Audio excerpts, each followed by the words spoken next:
Hey everybody, Jason here from New Loyalty Entertainment. Just wanted to give you some behind the scenes of the Meteor video to kind of give you an idea of what it took to piece this thing together. If we look at this, I've basically got two video tracks in here, and it looks like I've got about 6 audio tracks, and that's primarily to get those sounds in there of the sort of whistling, wind blowing, explosion, splashing, and whatnot. So we'll just play through this. Got a bit of a vignette around there. That's what this color mat is on the video 2 track. You can see the bald eagle flying in, picking up a fish. The whole idea here was to kind of build some tension and give you sort of that found footage feel. And here's where the meteor comes in.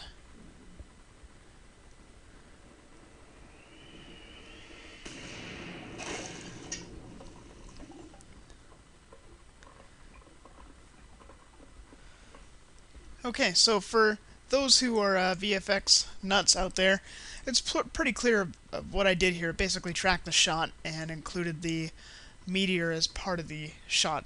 The meteor was developed from scratch in After Effects. I followed a really good tutorial out there on the web. You'll be able to view the tutorial I followed up here on my screen. Go check that out. It's a good tutorial. I looked at that, watched it, and pieced together my own version. We've got a lot of different clips in here. We've got rock explosions and crumbling. We've got lens flares by Video Copilot. We've got some action essentials in there from Video Copilot using some fire and flame effects. And if we just watch this here in After Effects, you can see how it's matched to the shot. Now I had to do some of my own frame by frame matching because there was nothing for the system to track. And then you've got the explosion, and see there I've got some rocks exploding out with some motion blur, and that's where I cut it and go into the water. So this isn't meant to be a full-blown tutorial, just giving you guys an idea of what it took. I got a few different layers in here. I'm going to start taking some things away. So let me backtrack and get it to about right here. And I'm going to start taking some elements away. So you can see I took away additional layer of smoke. I wanted to add some more texture there. Let's pull the lens flare away, and now we've got something that looks pretty bad actually without that lens flare. But all these elements combined give a pretty strong effect. If I take away some of the rock explosions, let's move this forward a little bit. You can see here, get rid of some of the rock explosions here. Start piecing some of this stuff away. Now I've got a white solid in here that's meant for a sort of a pulse effect. I didn't take it too far. It doesn't really show up much in the video, but I do have it there just as a finite detail. I'm going to bring this back a little bit more again. Actually, I'm going to open up the Meteor comp.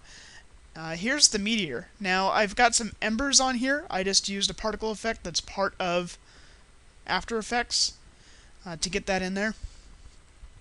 And I'm going to take that ember off, and I'm using some effects on the fire elements here to get them turned around to be looking a little different.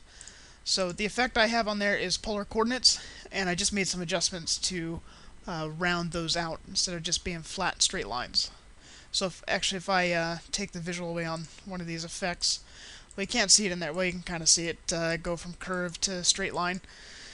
Anyway, so if I come through here and get rid of some of these layers, and get rid of some of these adjustments, the blur for a little more realism there, start pulling away these fire pieces, you can see that really this is pretty straightforward. But when you start stacking elements on top of each other, then you get this really sort of finite effect.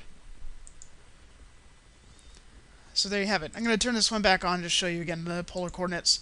Get in here in effects, and I'm just going to turn this off. So you can see it just starts out as a straight or flat linear sort of object, and use polar coordinates to get it wrapped around. So that kind of gives you an idea of how that was pieced together. I'm going to go ahead and go back to my main composition and take the meteor off here. And then you've got this smoke element that's actually a single graphic that's multiplied using a Trapcode Particular plugin. It's a real great plugin and creates this sort of realistic smoke effect that pluming through the sky here. So I'll take that off, and what you're left with here is just the sky. That's all there is. So I hope this gives you some ideas to think about when you're doing some visual effects of your own. Subscribe to the channel. Check out the comparison of visual effects versus no visual effects video, and check out the compositive video. Anyway, that's all I got for today, guys. Thanks a lot, and take care.